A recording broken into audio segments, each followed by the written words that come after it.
Le tsunami blanc, c'est la formule choc qui est en une du Parisien aujourd'hui en France. Ce matin, le quotidien s'intéresse à l'explosion de la consommation de cocaïne dans l'Hexagone. Elle a triplé entre 2010 et 2023. Il y a quelques semaines, l'OFAST, l'Office anti-stupéfiants, indiquait que 2024 avait été une année record en matière de saisie de cocaïne en France, avec 53 tonnes de cocaïne saisie. Cette drogue qui concernait les milieux artistiques, festifs, est désormais consommée par toutes les catégories de Français, conséquence notamment de la baisse de son prix et d'une société qui en demande toujours plus. Dans la restauration, encore les transports routiers, le médical, beaucoup d'usagers avouent en consommer pour, je cite, tenir.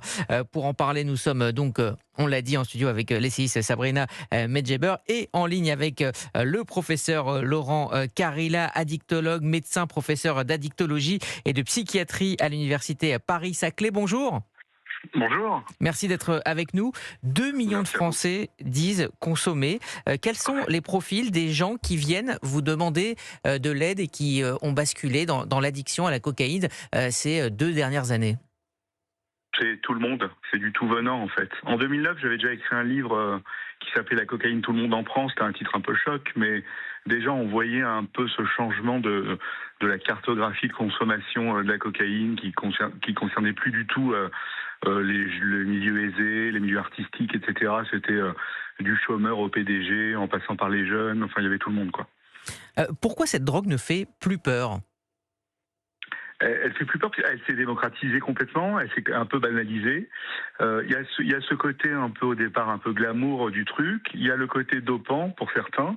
Il y a plein de côtés en fait, on va dire très très positifs entre guillemets qui font que c'est une des drogues les plus sournoises en fait qui existent avec le tabac.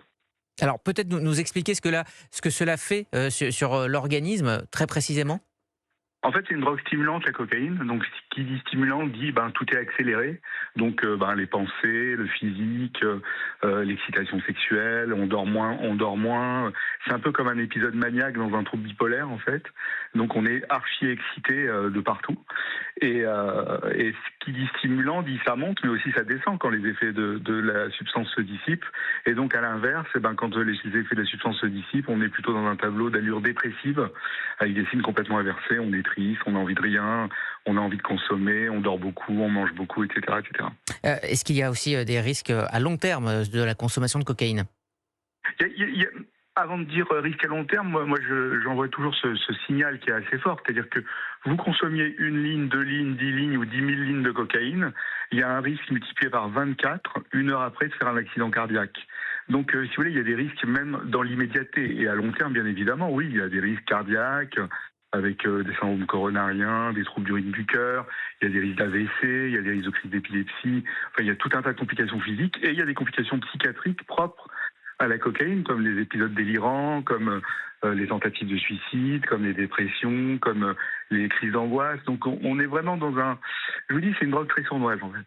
Alors, on le disait, elle s'est démocratisée, elle ne touche plus forcément que les milieux artistiques ou les milieux festifs. Non, c'est fini Certains ça. disent en prendre simplement pour tenir leur travail, et beaucoup d'usagers disent aussi maîtriser la prise de la cocaïne et arriver à limiter cette prise. Est-ce qu'il est possible justement d'éviter l'addiction à la cocaïne? Cela semble assez compliqué. Alors, moi, je les appelle les je gère, ceux qui disent ça, je maîtrise ma conso. Donc, quand on les interroge sur d'autres consommations et qu'on leur parle de cocaïne, ils disent non, la Ouais, je cocaïne, vais je poser gère, une etc. question en tant que psy. Mais, mais on sait que à long terme, les je gère entre guillemets vont faire des troubles cognitifs, de mémoire, d'attention, de concentration. Au bout d'un an, 2 ans, il y a des études qui le montrent.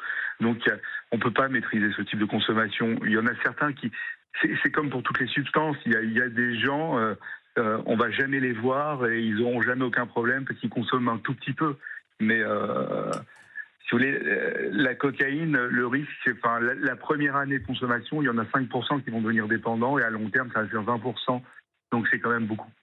Sabrina Medjeber avait une question pour Oui, vous. bonjour docteur. Alors, Bonjour madame. j'ai entendu qu'effectivement l'habitude de consommation était interclassiste et intergénérationnelle et qu'elle pose donc des problèmes pathologiques, comme vous l'avez souligné, de troubles schizoïdes, etc. Et lorsque j'entends le président de la République à Marseille dire qu'il faut pénaliser le consommateur, vous, en tant que spécialiste, quelle serait la première politique de santé publique à mettre en œuvre contre justement les usagers, les consommateurs de cocaïne, sachant qu'il y a le pendant dépressif et le pendant addictif? On sait très bien que pénaliser, ça résout rien. On le voit pour plein de choses. On le voit pour le cannabis, on l'a vu pour l'alcool, on l'a vu pour plein de choses, quoi. Mm.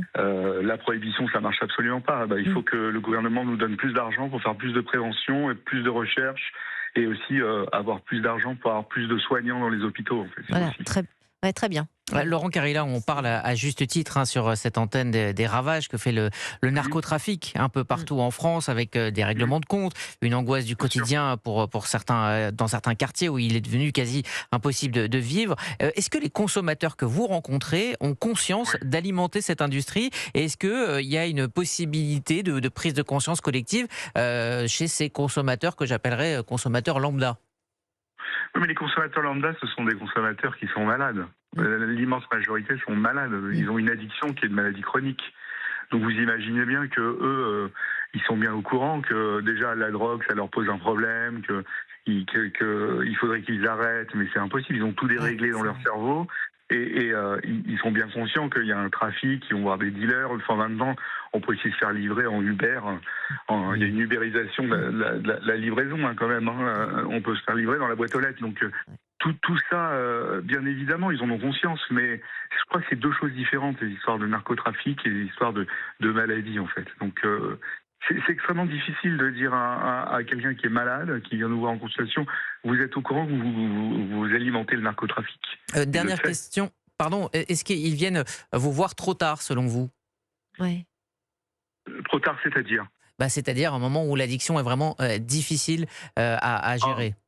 On a tous les tableaux, mais l'immense majorité des cas, oui, il y a un retard au traitement chez tous les malades qui ont une addiction. C'est pas que pour la cocaïne, c'est valable pour le cannabis, c'est valable pour les médicaments opioïdes, pour toutes les substances, et même pour les addictions comportementales, si vous voulez. Ils viennent quand il y a un problème, ou ils viennent adressés par un médecin, ou par les urgences, ou adressés par le conjoint, la conjointe, les grands-parents, etc., etc.